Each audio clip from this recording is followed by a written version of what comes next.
Mis padres me sacaron del negocio familiar, después de 10 años de trabajo ingrato. Entraron a mi oficina corporativa. Pero cuando la recepcionista anunció mi nombre, se congelaron. Esta vez, yo tenía el control. Gracias por estar aquí conmigo hoy. Espero que estés teniendo un día maravilloso donde quiera que estés. Me encantaría que compartieras en los comentarios desde qué ciudad o país nos estás viendo y qué hora es allí. Ahora, comencemos nuestra historia juntos. El olor a café recién hecho y pan dulce solía ser mi despertador. No el de mi propio apartamento, sino el de la casa en la que crecí, una casa que, por años, fue también mi oficina.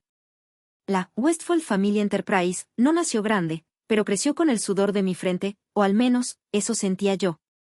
No era solo el nombre de la empresa, era el pilar de mi familia, el centro de nuestro universo. Mis padres, dos fuerzas de la naturaleza en el mundo de los negocios locales, y mi hermano mayor, Michael, el heredero indiscutible. ¿Y yo? Yo era la hormiguita, la que llegaba antes que nadie y se iba después de que se apagaban las luces. Recuerdo las reuniones familiares en la sala, con los portafolios aún en el suelo. La sobremesa de los domingos no era solo para comer barbacoa o mole poblano, era para discutir los números de la semana, los problemas con los proveedores, los planes a futuro. Yo escuchaba, aprendía, y poco a poco, empecé a aportar. Mis ideas, aunque a menudo recibidas con una palmadita condescendiente en la cabeza, a veces se filtraban en sus estrategias. Mis soluciones a problemas operativos, mis largas horas resolviendo papeleo complicado o apagando fuegos con clientes difíciles, todo eso, pensé, construía mi lugar. Michael, 2 años mayor, tenía el título universitario, el porte de futuro líder. Yo tenía las madrugadas, la paciencia infinita con el personal, la capacidad de ver los detalles que a él se le escapaban. Mamá siempre decía, Michael es la visión, Ana es el corazón obrero. Sonaba bonito en teoría, pero en la práctica, significaba que Michael tomaba las decisiones y yo hacía el trabajo pesado.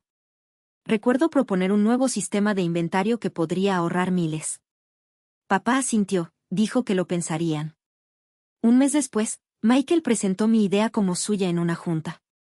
Cuando le reclamé en privado, se rió, ay, Ana, tú tuviste la idea, yo la hice realidad. Es trabajo en equipo. Mamá lo defendió, tu hermano tiene la responsabilidad de liderar, él sabe cómo presentar las cosas. Poco a poco, esos pequeños desplantes se acumularon, formando una pared invisible a mi alrededor. Mi punto ciego era mi desesperación por ser vista, por ser parte de verdad. Creía que si trabajaba lo suficiente, si me sacrificaba más, si demostraba mi lealtad incondicional, ellos finalmente dirían, Ana, lo has hecho maravillosamente. Eres indispensable. Cancelé citas, perdí bodas de amigos, me quedé despierta noches enteras preparando reportes. Mi vida personal era una extensión de la empresa familiar. Ellos eran mi mundo, y la empresa era el centro de ese mundo. Pensaba que estábamos construyendo algo juntos. Qué ingenua fui. Esa esperanza era mi verdadera debilidad, mi venda en los ojos. El golpe vino, como suelen venir los peores golpes, con una aparente normalidad. Un martes cualquiera. Estaba en mi pequeño apartamento, ese que había comprado con mis ahorros porque la casa familiar ya no se sentía mía del todo, trabajando en mi incipiente consultoría independiente. El correo electrónico llegó con el asunto, Cumbre Anual Empresarial Familiar Westfold 2025. Mi corazón dio un brinco. ¿Una cumbre? ¿De la familia? Seguro discutiríamos el futuro, mi rol. Abrí el email. La lista de invitados. Michael, por supuesto, con su título reluciente. Mamá y papá, sonrientes en la foto corporativa adjunta. Tíos, primos, incluso Derek, sí, el mismo Derek que me robó la idea del inventario, estaba en la lista. Recorrí los nombres una y otra vez. Busqué mi nombre. Ana. Anita. Annabelle. Nada. Solo un espacio vacío donde yo debería estar. No fue un error tipográfico. No fue un olvido. Fui borrada. Como si nunca hubiera existido. El aire se volvió denso en mi pequeño estudio. Mi pecho se apretó como si alguien me hubiera envuelto los pulmones con alambre de púas. Miré la foto familiar en mi escritorio, una donde yo estaba sonriendo entre Michael y mis padres. Sentí que, en ese momento, Esa foto ya no era real. Era un fantasma.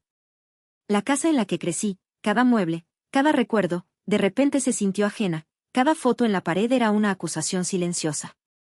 Mis dedos temblaban tanto que dejé caer el teléfono al suelo. La pantalla se hizo añicos, igual que la última pieza de mi corazón que aún creía en ellos. Ese fue mi verdadero fondo. No el financiero, sino el del alma. Fui desechada por mi propia sangre. Los días siguientes fueron un borrón de dolor y confusión. Me encerré en mi apartamento. No contesté llamadas, no abrí la puerta. Lloré hasta que no me quedaron lágrimas. Me sentía como una vasija de barro que se había roto en 1000 pedazos. El olor del café de mi propia cafetera me recordaba el de la casa familiar, y cada sorbo me quemaba la garganta. ¿Cómo podían hacer esto? Después de todo lo que di, de todo lo que sacrifiqué. ¿Era esto lo que significaba familia para ellos? Pero en medio del vacío y la tristeza, algo empezó a crecer. Pequeño al principio, como una brasa en las cenizas. Era rabia. Una rabia fría, controlada, que no me hizo querer gritar o romper cosas, sino que me dio una claridad aterradora. Entendí. Entendí que mi error fue pensar que podía ganarme su amor o su respeto trabajando. Que mi valor residía en su reconocimiento. Me di cuenta de que para ellos, yo nunca fui más que una herramienta útil, una empleada bien intencionada pero prescindible. Intenté una última vez. Envié un mensaje a mamá, recibí el correo de la cumbre. No estoy en la lista. ¿Hay algún error? La respuesta llegó horas después. Ah, Anita, sí, la cumbre es para los socios principales y directivos de la empresa. Tú ya tienes tu propio camino, ¿no? No te preocupes, ya habrá otra ocasión para reunirnos, quizás en Navidad. Navidad. Siempre, ya habrá otra ocasión. Siempre un desvío amable para decirte que no perteneces. Ese fue el último clavo en el ataúd. La tristeza se evaporó por completo, dejando solo una determinación helada. Fue entonces cuando mi amiga, Sofía, apareció. Ella es de esas personas que son familia sin compartir lazos de sangre. Llegó a mi puerta con pozole y una botella de tequila, sin preguntar demasiado, solo se sentó conmigo en el sofá y me dejó hablar. Cuando finalmente le conté, su indignación fue mi espejo. Ana, te han estado usando. Toda tu vida. Y ahora que ya no les eres tan útil en el día a día, simplemente te tiran a un lado. Sus palabras eran duras, pero eran la verdad que yo me negaba a ver. Sofía me ayudó a levantarme, a recordar quién era yo antes de dejar que su validación definiera mi existencia. Tienes una mente brillante, Ana. Construiste algo valioso por ti misma. Ellos te subestimaron. Que sea su error. La conversación con Sofía me llevó a buscar asesoría legal. No para demandar a mi familia, aún no. Solo para entender mi posición. Conocí al licenciado Gómez, un abogado serio, con fama de ser implacable pero justo. Le conté mi historia, sin adornos. Él escuchó, tomó notas. Señorita Ana, dijo, su situación es más común de lo que cree. Disputas familiares, exclusión, manipulación, cuando hay dinero de por medio, la sangre a veces no pesa tanto. Sus palabras no endulzaron la píldora, pero me dieron una perspectiva profesional, no emocional. Fue el licenciado Gómez, investigando los antecedentes de la Westfall Family Enterprise, a fondo, quien descubrió algo que me heló la sangre. Mi abuelo materno, don Raúl, un hombre al que adoraba y quien siempre creyó en mí más que nadie, había estipulado en un anexo a su testamento que una parte significativa de las acciones de la empresa, a su muerte, debía pasar a mi nombre, reconociendo mi potencial y mi dedicación desde joven. Ese anexo desapareció. O más bien, mis padres actuaron como si nunca existiera, consolidando las acciones a nombre de papá y Michael. Lo habían ocultado. No fui excluida por ser incapaz o inútil, fui excluida porque tenían un plan para robarme lo que legal y moralmente me correspondía. La rabia helada se convirtió en un fuego ardiente. Ya no era solo por reconocimiento. Era por justicia. Por lo mío. Casualmente, en ese mismo tiempo, me enteré de que Westfall Family Enterprise no estaba pasando por su mejor momento. Habían hecho malas inversiones, perdido clientes importantes, y un competidor más grande y moderno estaba a punto de hacerles una oferta hostil. Ese competidor era Innovación Global S.A., una empresa tecnológica en expansión que yo conocía bien, porque mi consultoría había trabajado en un proyecto con ellos el año anterior. Vi la oportunidad. No solo de recuperar lo mío, sino de mostrarles de la manera más innegable posible el valor que descartaron. Le presenté mi idea al licenciado Gómez: ¿podría yo, a través de mi propia empresa o un vehículo financiero, adquirir Innovación Global S.A. antes de que ellos hicieran la oferta, y luego, bueno, ya veríamos? La idea era audaz, arriesgada, casi descabellada. Pero la mirada en los ojos del licenciado Gómez me dijo que era posible. Señorita Ana, dijo, esto requerirá una estrategia muy cuidadosa, mucha discreción y cada gramo de su inteligencia.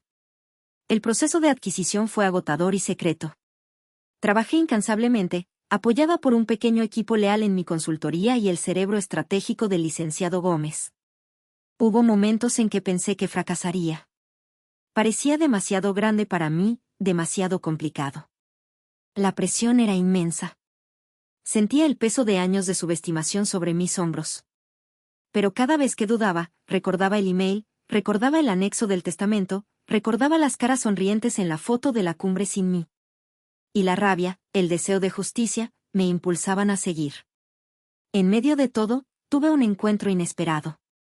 Me topé con don Ramón, el antiguo jefe de producción de Westfold, un hombre íntegro que mi padre había invitado a jubilarse, de forma anticipada hace un par de años, poco después de que yo me fuera.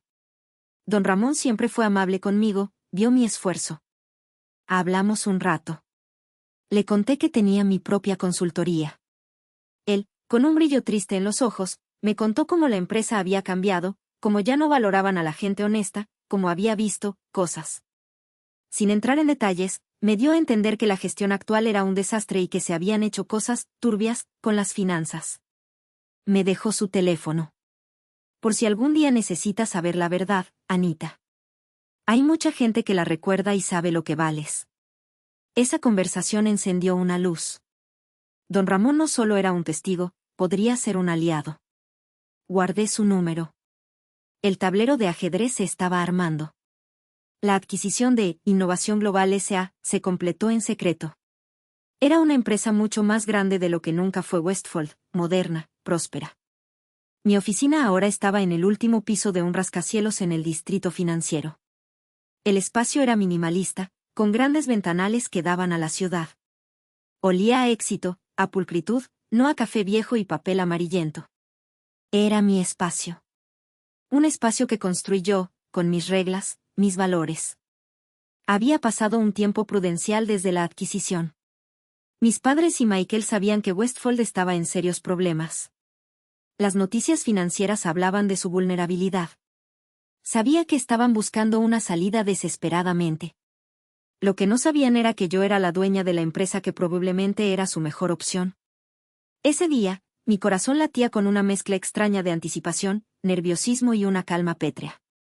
Estaba en mi oficina, revisando documentos. La ciudad se extendía bajo mi ventana. Entonces, sonó el intercomunicador. Mi asistente, Laura, una joven eficiente y discreta. Señora, en mi apellido, dijo Laura con su voz profesional. Siempre me llamaba así, me gustaba la formalidad respetuosa. Tiene una visita. El señor y la señora Westfold, y el señor Michael Westfold. Dicen que tienen una reunión concertada con la dirección general. Les indiqué que esperaba una llamada, pero insisten. Una sonrisa lenta, casi imperceptible, se dibujó en mi rostro. La trampa estaba puesta. Diles que los recibiré, dije, mi voz tranquila, firme. Que pasen a la sala de juntas. Y Laura, por favor, asegúrate de que traigan café. Del bueno. Era un pequeño guiño, un recordatorio silencioso del café en la vieja oficina. Me dirigí a la sala de juntas. Era un espacio impresionante, con una mesa de madera pulida y vistas panorámicas. Me senté en la cabecera, no en un lado, no al fondo. En la cabecera. Escuché sus voces fuera, el tono un poco elevado de Michael, la voz tensa de papá, el susurro ansioso de mamá. La puerta se abrió. Entraron, con sus trajes caros, sus caras marcadas por la preocupación y quizás, por la arrogancia de siempre. Me buscaron con la mirada, esperando ver al director general, que no era yo. Michael llevaba su portafolio, listo para vender la idea de que su empresa aún valía algo. Buenos días, dije, mi voz rompiendo el silencio. Era la primera vez que me veían en meses. Se detuvieron en seco.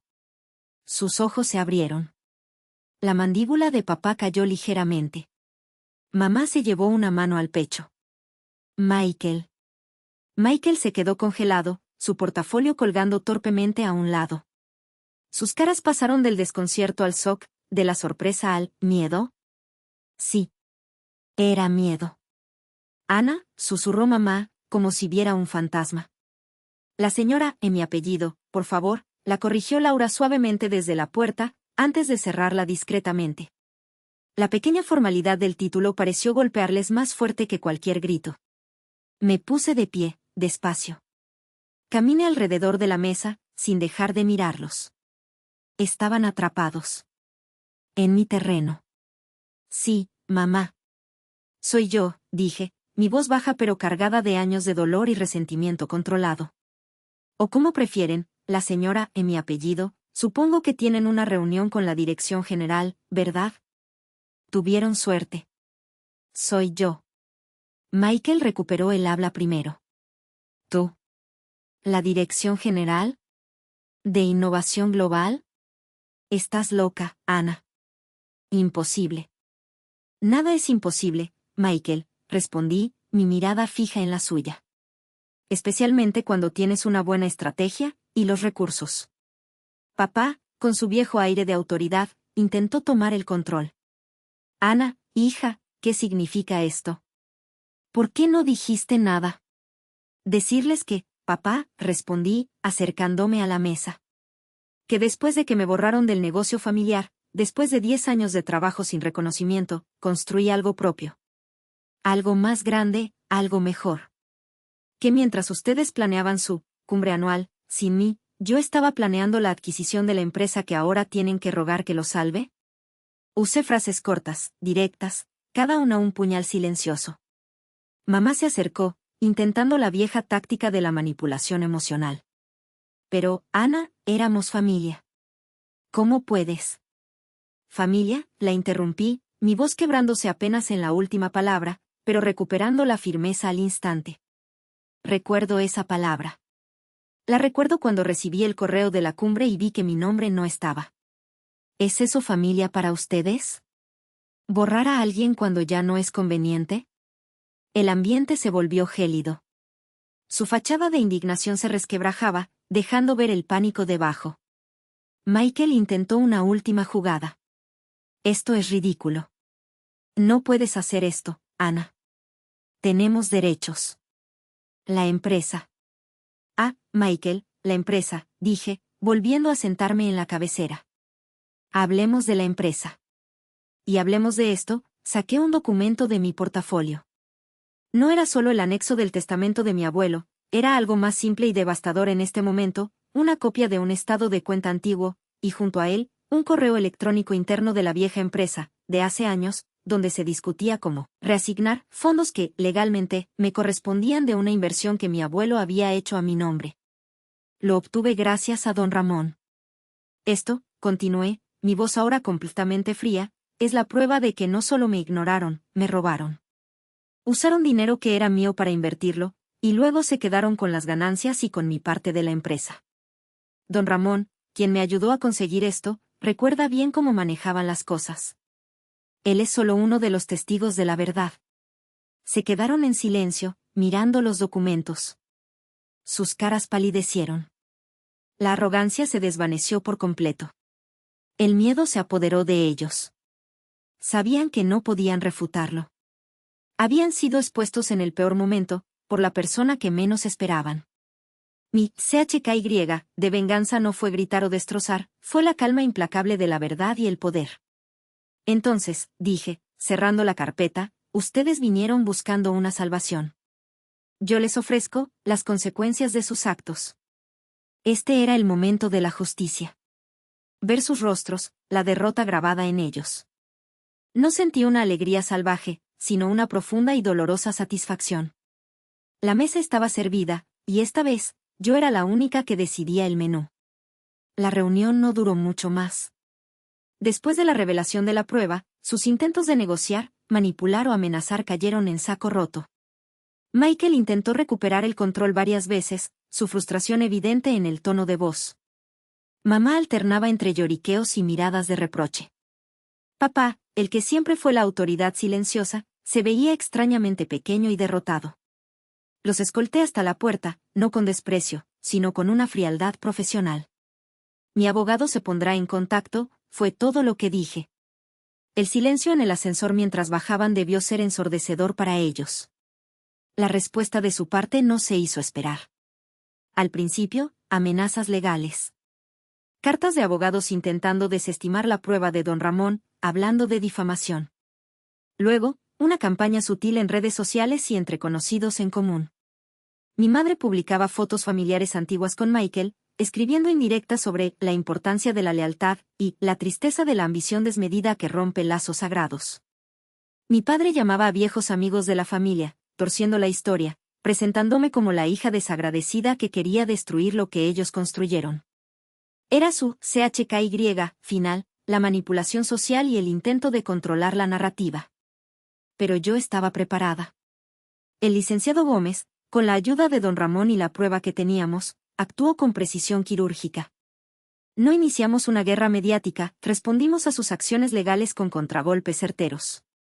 Presentamos la evidencia del fraude financiero basándonos en la prueba y el testimonio de don Ramón. La posibilidad de un escándalo público que revelaría la verdad sobre el testamento oculto de mi abuelo y sus manejos financieros los hizo retroceder. La Westfold Family Enterprise no se salvó. Mi empresa no la compró para integrarla, sino que se convirtió en parte del acuerdo para saldar la deuda y compensarme por lo que me robaron. Michael perdió su puesto y su parte. Mis padres tuvieron que vender activos, perder control. No terminaron en la ruina total, pero sí sufrieron una pérdida significativa de poder y riqueza, y lo que es peor para ellos, su reputación entre quienes conocieron la verdad se vio manchada. Algunos, forasteros objetivos, como viejos socios de mi abuelo o colegas de don Ramón, al enterarse de la historia completa, dejaron de hacer negocios con ellos. La máscara social se cayó para muchos. Las consecuencias emocionales fueron más complejas. La familia nuclear quedó destrozada. Ellos nunca se disculparon sinceramente, solo lamentaron haber sido descubiertos y las consecuencias para ellos.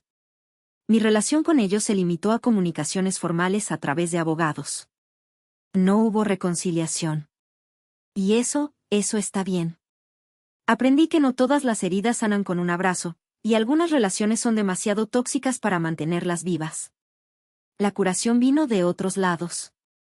De Sofía, mi roca incondicional, que celebró mis victorias pequeñas y grandes y me sostuvo en los momentos de duda. De mi equipo en la empresa, gente talentosa y leal que creyó en mí y en la visión que construimos juntos. De don Ramón, quien encontró una nueva dignidad al hablar y fue una especie de figura paternal sabia para mí. Esta gente, elegida, fue mi verdadera familia. Reflexionando ahora, sentada en mi oficina, mirando la ciudad, me doy cuenta de la lección más importante. No se trata solo de dinero o poder. Se trata de valor. Mi valor no lo dan otros, lo doy yo. Se trata de límites. Aprender a decir, basta, a proteger mi espacio emocional y personal de la toxicidad. Se trata de la verdad. La verdad, aunque dolorosa, libera. Y se trata de la valentía. La valentía de enfrentar a quienes se supone que te aman, de exigir respeto, de construir tu propio camino cuando el que te designaron es un callejón sin salida. El camino no fue fácil. Aún hay cicatrices. A veces, un olor, una fecha, una canción me trae un recuerdo doloroso de lo que perdí. Pero luego miro lo que he construido. Miro a las personas que me rodean y me aman por quien soy, no por lo que puedo darles o lo que represento para su negocio.